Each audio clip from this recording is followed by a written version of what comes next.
விஜய் 50 வயசுல அரசியல் வரணும் தோணுச்சா? 30 வயசுல எங்க போனாரு? 50 வயசுல காலைல புத்தா எழுப்பி விட்டு நடிகர் விஜய் அரசியல் வர சொன்னாரா?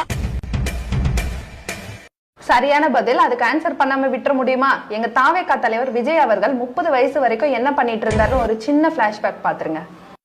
இலங்கை தமிழர்கள் படுகொலையை கண்டித்து தளபதி விஜய் ஒரு நாள் உண்ணாவிரத போராட்டம் செய்த போது அவரின் வயது 34.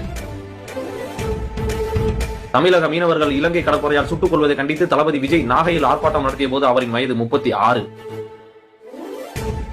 போராட்டம் மட்டும் தான் பண்ணிருக்காரா, வேற எந்த நல்லதும் பண்ணலையா அப்படின்னு கேட்டா பண்ணிருக்காரு. அதே என்னன்னு பாத்துருவோம். 1996 சென்னையில் பெருவெள்ளம் ஏற்பட்ட போது 100 மூட்டை அரிசியை அப்போதைய சென்னை மேயர் திரு மு க ஸ்டாலின் கிட்ட கொடுத்த போது அவருடைய வயது 21. 1998 சென்னையில் மழையால் பாதிக்கப்பட்ட குடிசை பகுதி மக்களுக்கு தேவையான அரிசி மூட்டைகளை அவரே நேரில் போய் கொடுத்த போது அவருடைய வயது 23. 1999 கார்கில் போர்ல உயிரிழந்த ராணுவ வீரர்களின் குடும்பங்களுக்கு உதவும் வகையில் பொதுமக்களிடம் வசூல் செய்த பணத்துடன் தனது